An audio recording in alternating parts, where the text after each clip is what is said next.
जय श्री राम।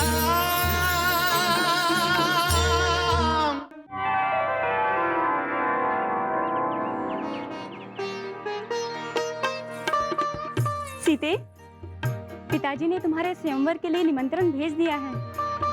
सच, मैंने अभी अभी घुड़सवार संदेश वाहकों को नगर से बाहर जाते हुए देखा है।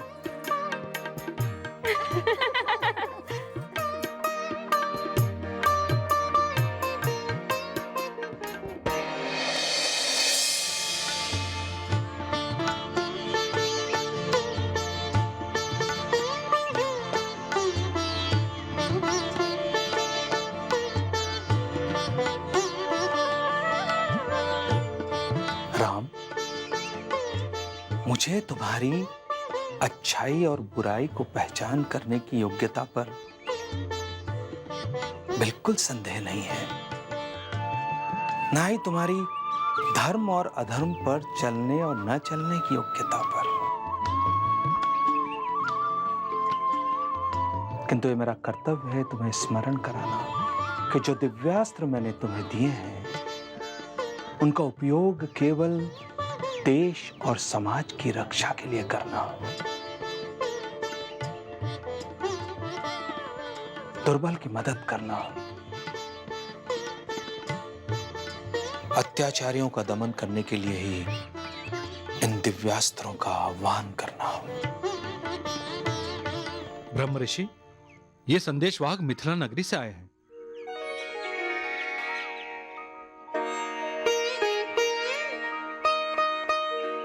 ब्रह्म ऋषि विश्वामित्र, महाराज जनक ने आपको प्रणाम भेजा है। आपको धनुष यज्ञ में और जनक नंदिनी के स्वयंवर में सम्मिलित होने की विनती की है।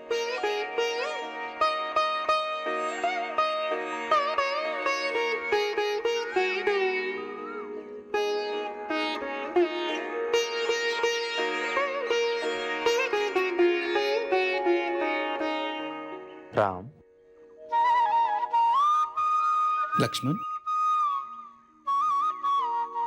महाराज जनक के पास साक्षात भोलेनाथ शिव शंकर का दिया हुआ धनुष है। उस अद्भुत शिव धनुष पर आज तक कोई भी प्रत्यंचा नहीं चढ़ा पाया।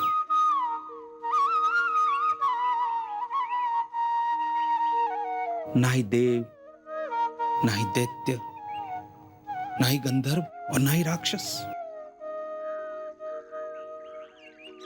वो धनुष जितना अलौकिक है, महाराज जनक के पुत्र भी उतनी ही अलौकिक है।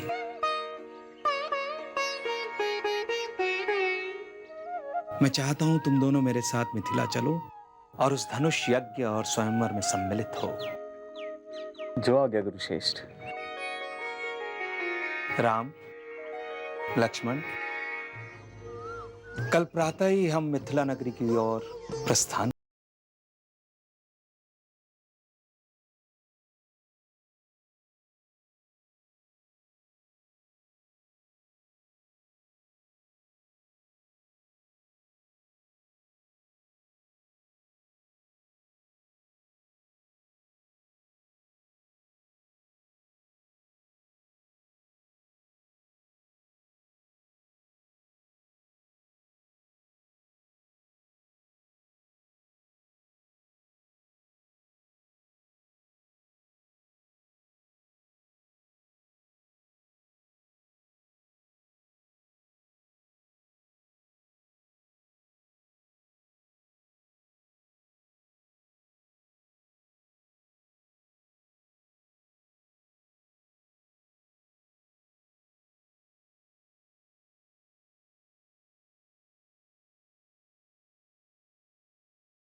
सीते, ये सब हम तुम्हारे तुम्हारे स्वयंवर का वातावरण बनाने के लिए कर रही हैं।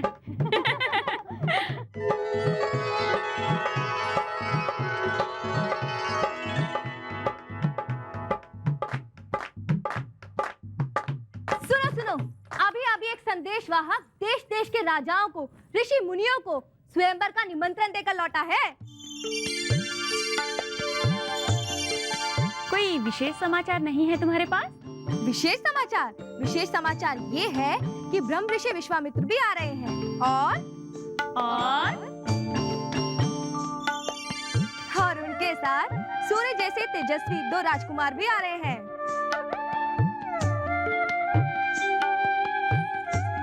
और सुनो, उस संदेश वाहक का कहना है कि उन 2 राजकुमारों में से एक राजकुमार ने महाभयंकर राक्षसी ताड़का का वध किया है। हाँ? इतना बल है उस राजकुमार में? हाँ, उस राजकुमार ने ताड़का को मारने के बाद सुबाहु राक्षस का भी वध कर दिया और मायावी राक्षस मारीच को ना जाने हवा में कहां फेंक दिया। अभी और सुनना शेष है। उन्हीं दोनों राजकुमारों की वजह से ब्रह्म ऋषि विश्वामित्र अपने यज्ञ के अनुष्ठान को पूर्ण करने में सफल हुए। इसका अर्थ है कि वे दोनों राजकुमार साधारण नहीं हैं।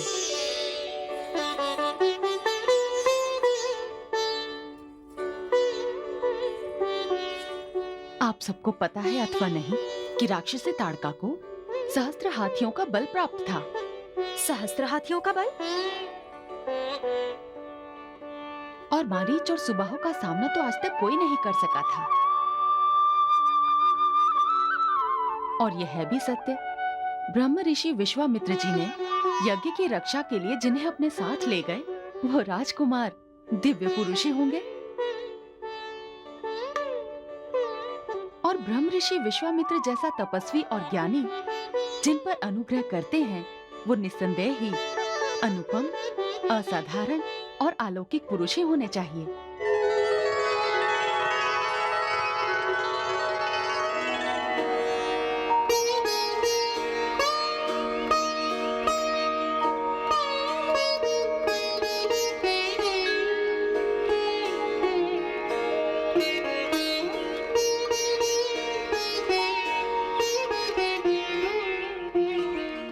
गुरुश्रेष्ठ,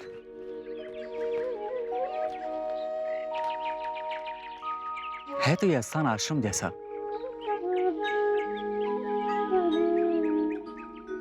परंतु ऐसा प्रतीत होता है जैसे यह स्थान शापग्रस्त है।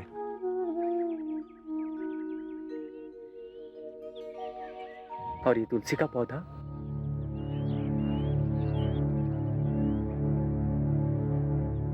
पूरे आश्रम में केवल यही जीवन है गुरुश्रेष्ठ। तुमने सही पहचाना राम, यह आश्रम शापग्रस्त है। किसके शाप से गुरुश्रेष्ठ? महर्षि गौतम के शाप से। महर्षि गौतम ने अपनी पत्नी अहिल्या और देवराज इंद्र को शाप दिया था।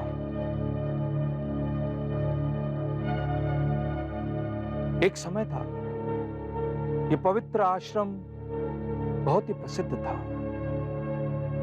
यहां महर्षि गौतम अपनी प्रिय और सुंदर पत्नी अहिल्या के साथ रहते थे।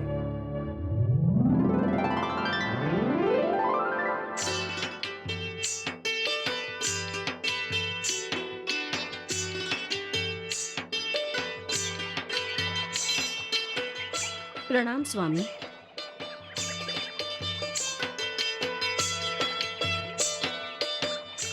अहिल्या, मैं स्नान करने नदी पर जा रहा हूं।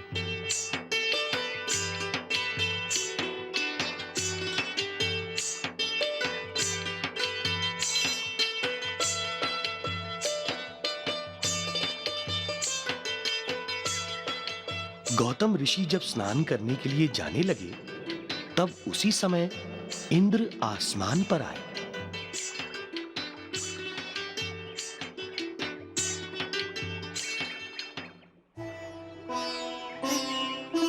रूप अहिल्या का अमित आकर्षक अनमोल,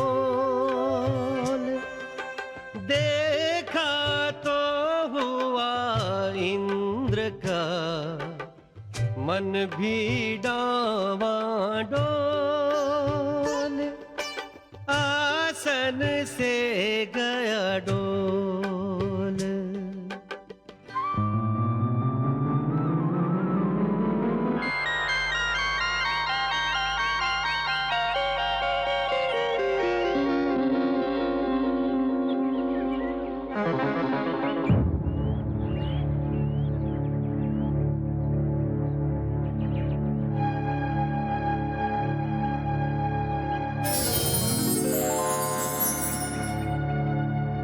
अपने आप को गौतम ऋषि के भेष में बदलकर इंद्र चुपके से कुटिया के अंदर चले गए।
कौन हो तुम? बताओ कौन हो तुम?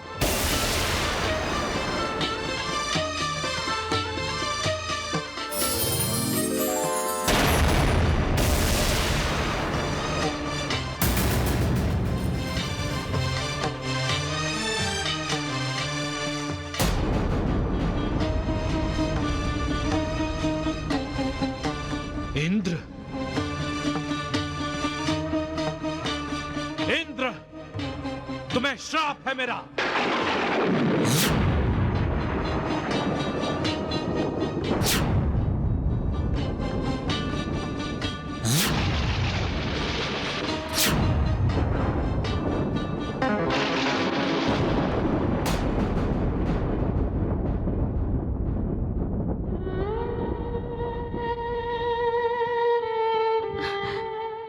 क्षमा स्वामी, क्षमा। अहिल्या, स्वामी क्षमा, स्वामी क्षमा कीजिए।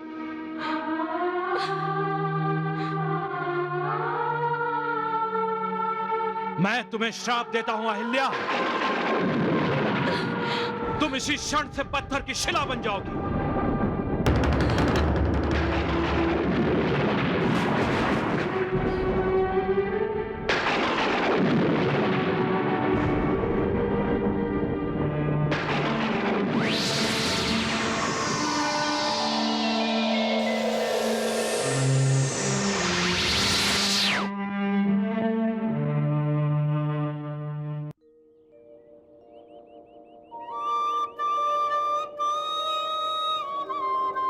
राम, वो रही ऋषि पत्नी अहिल्या।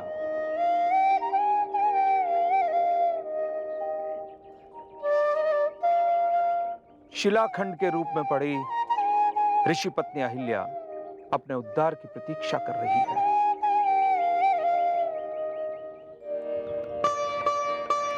गुरुश्रेष्ठ, मैं समझा नहीं। राम, ठुकराए हुए और दुर्भाग्यशाली को अपनाकर समाज में फिर से प्रतिष्ठित करने वाला ही महान होता है। शाप तो कोई भी दे सकता है, किंतु आशीर्वाद देने की शक्ति उसी में होती है जिसका तपोबल उसके आशीर्वाद के पीछे शक्ति बनकर खड़ा होता है।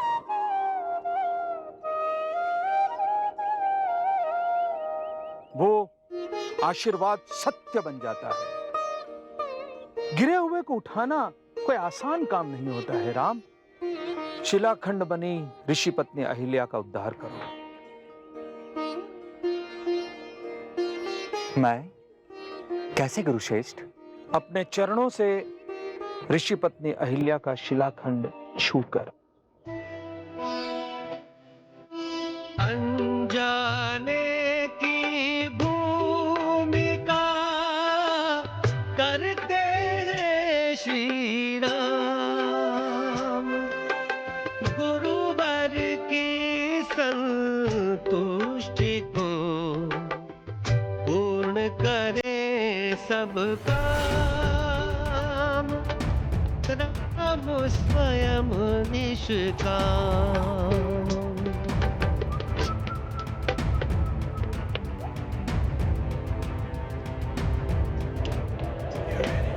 राम इसी असमंजस में गुरु की वाणी कैसे बनेगी। ऐसा मेरे चरणों में क्या है कि स्पर्श से जिनके अहिल्या तरेगी। पावन पद पंकज की रज है, पावन पद पंकज की रज ही संजीवनी का काम करेगी। गंगा प्लावित इन चरणों से कौन सी बात है जो न बनेगी। सारे जग को जिन्होंने तारा उनसे अहिल्या क्यों न करेगी।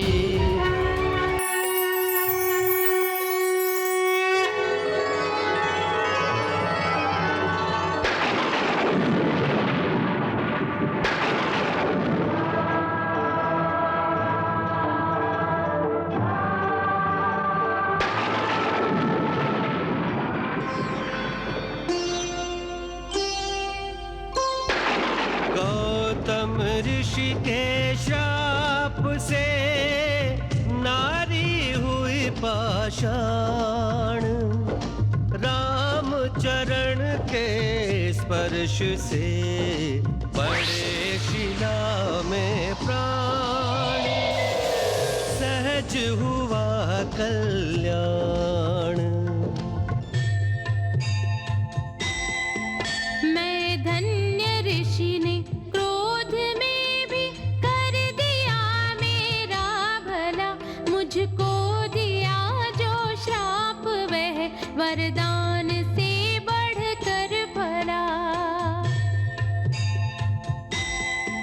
प्रभु पतित पावन मुझ अपावन को शरण में लीजिए। अब पाद पंकज स्पर्श से वंचित कभी मत कीजिए। श्री चरण तल की धूलि से वंचित कभी मत कीजिए।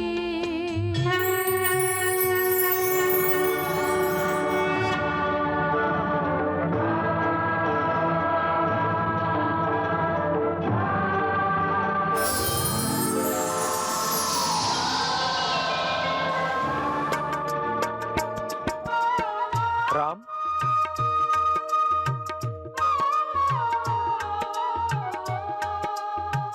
यहां से मिथिला निकट ही है। हम यहां से सीधे मिथिला जाएंगे। वहां अहिल्या और गौतम ऋषि के पुत्र सदानंद हमें मिलेंगे। वो तुमसे मिलकर भी खुश होंगे। चलो। जैसी आपकी आज्ञा गुरुश्रेष्ठ। चलो।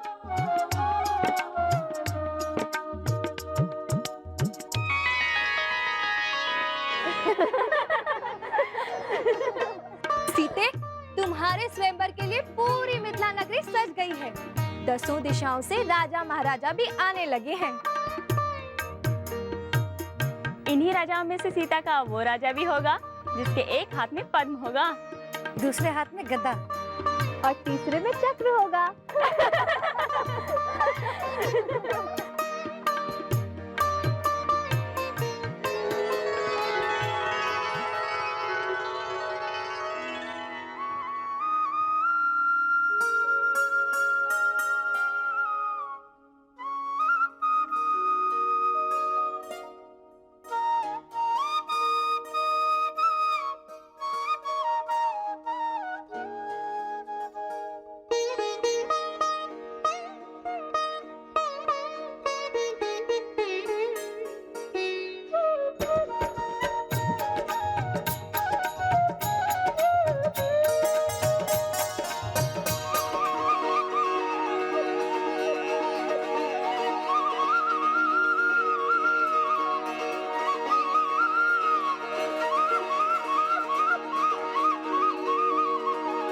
सखी, तुमने उन दो राजकुमारों को देखा?